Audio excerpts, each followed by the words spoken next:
दोस्तों जैसा कि कहा जा रहा था कि एयरटेल जियो वगैरह ये प्रायोरिटी या प्रीमियम बेस्ड प्लान निकालने वाले हैं, जिससे कि उनको ज़्यादा प्रायोरिटी दी जाएगी नेटवर्क के अंदर, कॉलिंग के अंदर अच्छे सिग्नल उनको मिलने वाले हैं। तो इसकी शुरुआत एयरटेल ने कर दी है प्रायोरिटी पोस्टपेड नाम की सर्विस लॉन्च करके, जिसके अंदर वो 5G का नेटवर्क स्लाइसिंग टेक्नोलॉजी बेस्ड पर वो क्राउडेड एरिया के अंदर भी उन लोगों को देंगे जो कि इस कैटेगरी के अंदर आते हैं, और जो आएगा वो एक्चुअली में पोस्टपेड यूज़र होगा। इन्होंने पोस्टपेड यूज़र्स को एक अलग कैटेगरी के अंदर रख दिया है, जहां पर एटलीस्ट 449 रुपीज़ का उसको बिल वाली सर्विस स्टार्ट करनी पड़ेगी, जिससे कि चाहे वो कहीं पे भी हो, चाहे वो स्टेडियम में, कॉन्सर्ट पे हो, ट्रैफिक जाम के अंदर हो, जहाँ पर बहुत सारे लोग एक ही बार में नेटवर्क के ऊपर टूट पड़ते हैं, जिसकी वजह से सभी को जब डिस्ट्रीब्यूट होके डेटा मिल रहा होता है, स्पीड मिल रही होती है, तो उनको बहुत थोड़ी थोड़ी स्पीड मिल रही होती है, जिसकी वजह से जो स्लाइसिंग टेक्नोलॉजी है उसकी वजह से एक अलग ही वर्चुअल लैन तैयार हो जाएगी इन यूज़र्स के लिए, जिनको हायर प्रायोरिटी मिलेगी नेटवर्क के अंदर। उनकी कॉलिंग भी बढ़िया होगी, 5G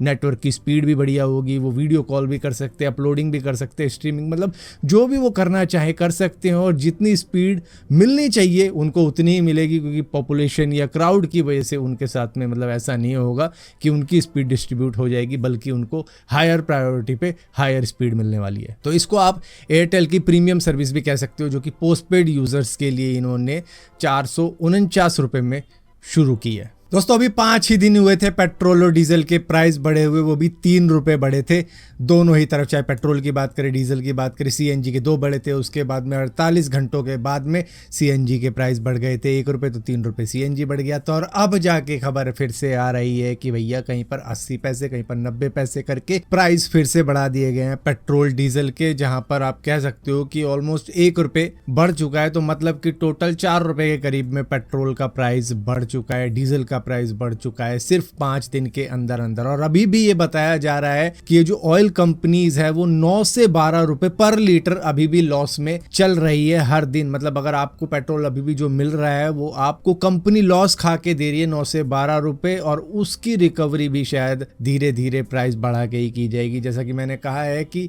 ये मत समझना 3 रुपए इनफ थे, 4 रुपए इनफ थे, अभी भी ऑलमोस्ट ये 10 रुपए बढ़ाने की सोच रहे हैं, जो कि कुछ कुछ पैसा करते हुए ये बढ़ाएंगे, ताकि किसी को एकदम से शौक ना लगे अरे 10 रुपये बढ़ चुके हैं। तो कुछ कुछ पैसे कर करके बढ़ाते हुए शायद आपको 1-2 महीने में 5-4 रुपये और बढ़ते हुए दिख जाएं, क्योंकि ऐसा नहीं लग रहा कि इनके लॉस रुक रहे हैं। अभी भी कह रहे हैं कि डेली हम 1000 करोड़ रुपए का लॉस सह रहे हैं, और जिस तरीके से रुपए की हालत हो रखी है वो तो ऐसा लग रहा है वो बस सेंचुरी मारने ही वाला है कुछ ही दिनों बाद। दोस्तों हमारे देश के PM मोदी जी नीदरलैंड और नॉर्वे गए थे, जहां पर दोनों ही जगह के जर्नलिस्ट ने इंडिया की जो प्रेस फ्रीडम है उसके ऊपर सवाल उठा दिए कि भैया इंडिया के अंदर ये जो प्रेस फ्रीडम है ये है भी या नहीं है। और मोदी जी से एक जन ने सवाल भी पूछ लिया।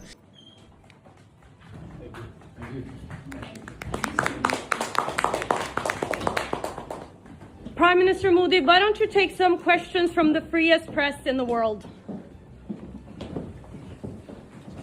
कि आप क्वेश्चन क्यों नहीं ले रहे हो दुनिया के फ्रीएस्ट प्रेस से। मतलब नॉर्वे नंबर 1 रैंक पे आता है प्रेस फ्रीडम के मामले में, कि वहाँ पर कोई भी सवाल पूछ लेता है प्रेसिडेंट से और या प्रेसिडेंट PM से, और आमने सामने सवाल हो जाते हैं कि वो, क्योंकि जैसे डोनाल्ड ट्रंप भी आपने देखा होगा, डोनाल्ड ट्रंप भी ओपनली प्रेस करवाते हैं, और वहाँ पर कोई भी कैसे भी सवाल पूछ लेता है डोनाल्ड ट्रंप से, चाहे उन्हें जवाब ना देना हो, चाहे वो ये कह दे मुझे तुम्हारा क्वेश्चन साफ साफ सुनाई नहीं दे रहा, मैं समझ नहीं पा रहा तुम क्या पूछना चाह रहे हो, नेक्स्ट, इस तरीके से कर देते हैं डोनाल्ड ट्रंप। लेकिन वो भी रखवाते हैं प्रेस मीटिंग या कॉन्फ्रेंस, जहाँ पर वो सवाल जवाब करते हैं दूसरों के साथ में। यहाँ पे PM मोदी नहीं करते हैं, जिसके ऊपर सवाल उठाए गए नॉर्वे के अंदर, नीदरलैंड के अंदर, कि इंडिया की जो प्रेस फ्रीडम है वो ग्लोबल इंडेक्स के अंदर 157th रैंक पे आती है 180 कंट्रीज़ के अंदर, जो कि बहुत ही नीचे है। अगर हम बात करते हैं अपनी कि हम GDP के मामले में 5th पोजीशन पे हैं, हम ये हैं वो हैं, इस तरीके से हम अपनी रैंकिंग गिनवाते हैं, तो प्रेस फ्रीडम के अंदर हम 157th पोजीशन के ऊपर आते हैं 180 कंट्रीज़ के अंदर। दोस्तों बांग्लादेश वर्सेस पाकिस्तान का जो टेस्ट मैच चल रहा है उसके अंदर ये देखने को मिल रहा है कि मोहम्मद रिजवान को बहुत बुरी तरीके से स्लेज किया जा रहा है, उनको मॉक किया जा रहा है। इससे पहले वाले टेस्ट मैच के अंदर भी लिटन दास ने उनके ऊपर मतलब कुछ ना कुछ कहा था, उनको मॉक किया था कि भैया इनको तो काफ़ी ज़्यादा प्रेशर है, इनको टीम में जगह नहीं बन रही, इस तरीके की बातें की गई थी। और अब फिर से मोहम्मद रिजवान को मॉक किया गया है क्योंकि उनको बैटिंग में थोड़ी सी डिफ़िकल्टी हो रही थी, तो जिसके बाद में वो अंपायर के साथ में बात करने भी गए थे। जिसके बाद में बीच में जो स्टंप माइक ने कैप्चर किया वो हेरा फेरी का वो डायलॉग था, 50 रुपये काट इसके ओवर एक्टिंग के। तो वही same dialogue Bangladeshi player Mohammad Rizwan के ऊपर लगा रहे थे कि ये तो ओवर एक्टिंग कर रहा है, 50 रुपये काटो इसके, 50 पैसे काटो, इस तरीके की बातें कर रहे थे वहाँ पे। 50 पैसे काटेंगे हम, अच्छे एक्टिंग कर रहे हैं, सबको सिखा रहे हैं। ये ओवर एक्टिंग के लिए हम 50 पैसे काटेंगे, 50। सबको पता है, सबको पता है, जगह पक्का है टीम में भाई, अभी जगह पक्का है। दोस्तों समय रैना का show India's got latent season 2 आने वाला है क्योंकि उसके सेट की कुछ इमेज लीक हो चुकी है जिसके अंदर आलिया भट्ट और शरावरी नज़र आ रही हैं, जहां पर वो शायद ऐसा हो सकता है कि अपनी अल्फा फिल्म जो कि एक स्पाई फिल्म है उसको प्रमोट करने के लिए शो के ऊपर आई होंगी। इस लीक के बाद में जो भी इंडियाज गॉट लेटेंट के फ़ैन है वो काफ़ी ज़्यादा एक्साइटेड है कि चलो अब ये शो दोबारा से आने वाला है। लेकिन कई सारे लोग ये भी बोल रहे हैं यार फिल्म प्रमोशन कर रहे हैं अब ये इस प्लेटफॉर्म पे, बजाय दूसरे कुछ जनों को बुलाते थे, जैसे कि मतलब वो भी थोड़ी बहुत कॉमेडी करते थे तो उनको बुलाते थे, तो मतलब होती थी कॉमेडी होती थी शो पे। लेकिन अब ये एक्ट्रेस को बुला रहे हैं तो शायद ये फिल्म प्रमोशन के लिए लेके आ रहे हैं इसको, बजाय कॉमेडी के लिए, मतलब पहले जिस तरीके से होता था। लेकिन फिर भी ऑफिशियली रिलीज़ नहीं हुआ है शो, तो कह नहीं सकते क्या होगा क्या नहीं होगा, लेकिन जब आएगा तो थोड़ी बहुत हाइप तो इसको मिलने ही वाली है, पहले से ज़्यादा। एक्चुअली में थोड़ी बहुत नहीं, ज़्यादा ही मिलेगी क्योंकि शो वापस आ रहा है जो कि इतनी ज़्यादा कंट्रोवर्सी से जुड़ा था। जिन्होंने देखा भी नहीं था उन्होंने बाद में देखा तो उन्हें मालूम चला कि ये है, तो अब तो खैर सभी को मालूम भी है, तो अब देखते हैं क्या होगा। दोस्तों असम के मानस नेशनल पार्क से एक जंगल सफारी की वीडियो सामने आ रही है जहां पर राइनो एक जिप्सी के ऊपर अटैक कर देता है, जहां पर टूरिस्ट को सफारी के लिए वो वहां पर लेके आए होते हैं और राइनो अपना एंगर दिखाता है। वो रोड से निकल रहा होता है साइड से ही, लेकिन अचानक से वो जिप्सी पे कुछ इस तरीके से अटैक कर देता है जिससे कि उसकी शेयर पावर देखने को मिलती है कि कितना पावरफुल होता है राइनो, कि सिर्फ एक सींग से उसने आधी जिप्सी को उठा दिया था।